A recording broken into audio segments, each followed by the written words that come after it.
Hi everyone! In today's video, i-share ko lang sa inyo guys itong aglaw ng mga plants. Ayan na nga, naputol na nga siya guys. Kaya ang gagawin natin is i-propagate na lang or i-repot na lang natin siya. Nabili ko nga lang ito guys ng mura lang. So, tsinagaan ko talagang bitbitin ito from Antipolo. From Antipolo to Cavite. O, diba guys? Relate yung mga plantita dyan. Na sobrang sarap sa pakiramdam na kahit anong hirap ng dala mo, basta plants, laban lang, diba? Ang saya sa feelings kasi guys, kapag tayo ay makahawak ng halaman. Ayan, alam na mga plantita yan.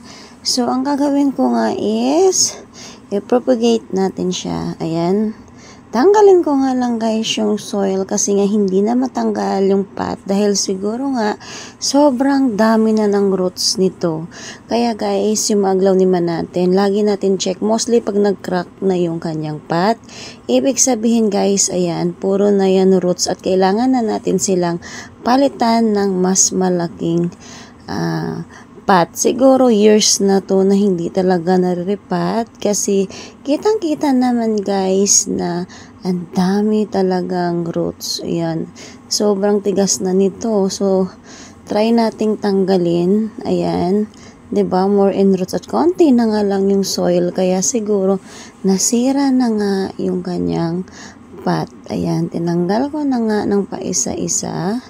Ayan. Kasi guys, ang hirap talaga niya tanggalin. So, ginamit ko na nga yung gunting. Kasi ang hirap din tanggalin kapag ang gamit mo ay yung sa plants. Pero guys, alam nyo, ang hirap talaga niya tanggalin. Kasi hindi naman pwedeng basta na lang natin silang ibagsak. Kasi nga, baka mapuputol yung ibang plants. So, ang ginawa ko, i-try ko nga din yan mamaya sa ating pangtanim na halaman, baka sakaling matanggal. Ayan, ito yung sinasabi ko guys.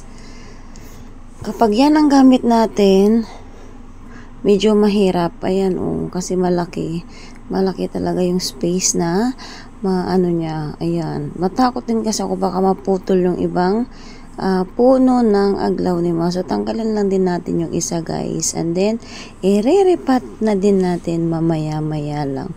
Alam nyo ba guys, si aglaw ni Ma is lucky plants as a pungsoy. Swerteng halaman ito guys. Lalo na sa may mga business. Sa inyo naman yan guys, kung maniniwala ba kayo. Kasi ako naniniwala talaga ako sa pungsoy. Pero of course, syempre, samahan pa rin natin ng sipag, determinasyon. Kasi guys, wala namang swerte na uupo ka lang tapos andun na agad yung blessings o swerte na darating sa'yo, diba? Kailangan pa rin natin kumilos para makuha natin yung mga bagay na gusto nga natin. Nilagyan ko pala guys ng soil at dito ko lang nilagay kasi for sure tutubo pa yan at i-update ko nga kayo after a weeks kung ano na yung balita dito. Ayan. More in soil lang pala guys yung nilagay ko kasi yan din naman yung gusto na aglaw ni Ma. Alam nyo guys, hindi naman talaga maselan si aglaw ni Ma eh. Basta wag mo lang siyang ibabad sa araw kasi mabilis masunog yung kanyang dahon. So ito naman guys, tinanggalan ko na nga rin ng leaves kasi puputulin ko nga siya. I-propagate ko na rin yung kanyang stem. Ayan.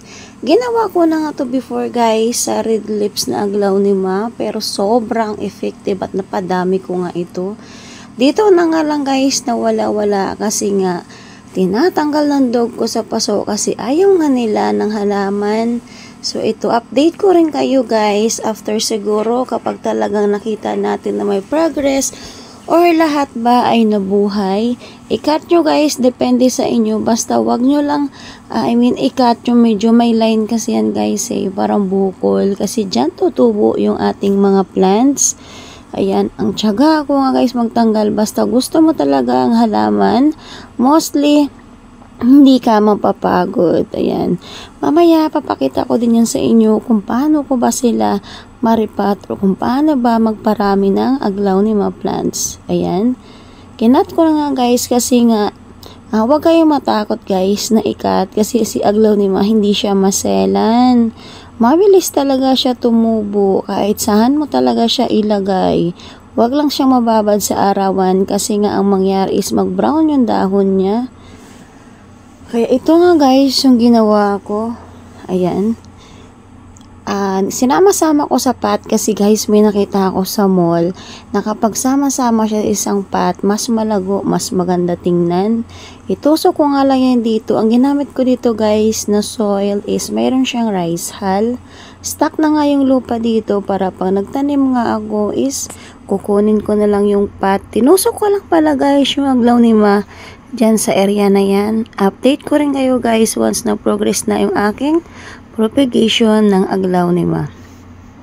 Bali, 2 pot guys yung paglalagyan natin kasi nga ang dami nga nila. So ito guys, tapos na nga itong isang pot at tataniman ko na naman yung isang pot pa. Ay wait lang, mag-add pala muna tayo ng soil guys kasi kaunti yung soil. Kapag hindi pala tayo nag-add ng soil at magdilig tayo, possible na mababa yung lupa at aangat nga itong ating mga aglaonema.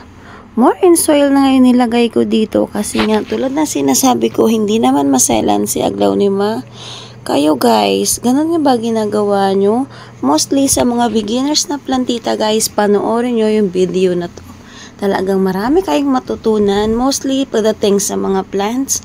Kasi guys, yung plants is may happiness talaga. So without plants, hindi talaga ako masaya. So relate yung mga plantita dyan na tulad ko. Ayan guys, tapos na siya. Mag-umpisa naman tayo sa pangalawang pot maya-maya lamang. Ayan. Pinahaba ko na nga lang guys para mas makita nyo ng cleared sa video. Ayan. Dito guys, tingnan natin kung ilan namang stem o malagay natin dito. Alam nyo ba guys, kapag maarawan yan, more in pink yan siya. 2. So, 2 leaves. 3. 4.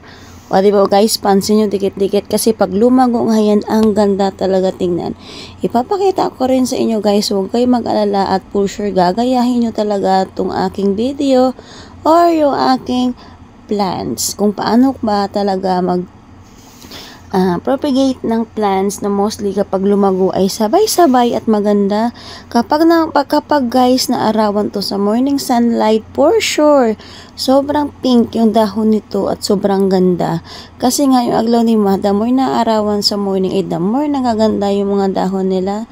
Mag-add ulit tayo guys ng soil kasi nga pag nadidiligan natin to, bababa yung lupa. So lagi natin tandaan guys, lagi tayong mag-add ng soil